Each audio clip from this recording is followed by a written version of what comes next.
Hindi lang mataas na baha ang naging problema sa probinsya ng Rizal, kundi pati malakas na agos ng tubig.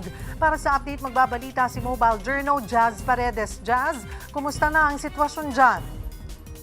Cheryl, sa mga oras na ito ay kung makikita nyo sa aking kinatatayuan ay humupa na yung baha. Although makikita natin may tubig pa rin, halos hanggang talampakan yan, Cheryl. No? At makikita natin may ilang mga motorista na nag-a-attempt dumaan. Although nakakadaan naman, Cheryl, at hindi naman napapasok yung kanilang muffler. Wala naman tayong nakita ng mga tumirik na mga sasakyan. Ngunit nananatiling perwisyo pa rin itong tubig na nakikita nga natin sa aking kinatatayuan. Sa ngayon, Cheryl, nandito tayo sa Barangay Lagundis, Sitio Caiminte sa Morong Rizal. At ang ilan sa mga bahay dito ay pinasok nitong tubig. Dahil yung tubig daw yan na Cheryl ay mula yan sa kabundukan. At kapag bumaba yan dito sa flat o dito sa level ng sa kabayanan, ay pumapasok siya sa ilang bahay dito. At Cheryl, meron tayong ilang pamilya na nakausap na although nag-subside o humupa na, yung tubig sa loob ng kanilang bahay ay nananatiling basa yung ilan sa kanilang mga gamit at may putik pa sa loob ng kanilang tahanan. Sa ngayon, makakausap natin yung isa sa mga family dito at ito si kausapin natin, Cheryl, yung isa sa affected family, si Miss Sherry. Miss Sherry, o si Miss Cherry, kausapin natin siya. Isa siya, Cheryl, dun sa mga affected families na dito sa kanyang bahay, sa aking gawing kanan.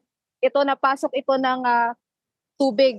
Miss Cherry, pwede po ba tayong kamustahin lang natin siya saglit? Dito po tayo, ma'am, sa gitna.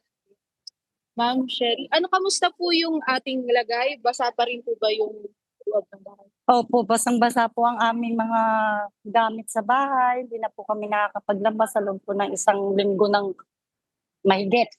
Ano pong nangyari, ma'am? Simula kailan po ba pinasok ang Simula pa po nung umuulan, nung nagsimula po yung bagyo, yun po, pinapasok na po yung aming loob.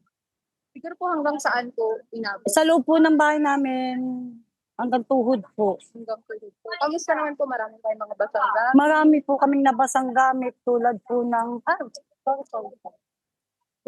ng ano namin, yung appliances ng pinsan ko, yung TV, Pero yung nabasa po. kwento niyo rin, ma'am, yung yero niyo. Yung yero po namin, lipad-lipad na, wasak na po dahil sa paglakas ng hangin. Paano po kahirap yung ganitong pinsala po sa inyong bahay? Napakahirap pumilos, tapos po yung nag-aano po yung anggi sa loob namin, basa lahat ng aming damit. Wala rin po kami talagang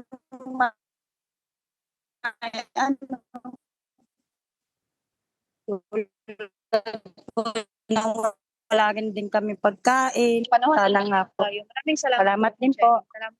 Ayan, Cheryl, nakausap natin yung isa sa mga residente dito na apektado.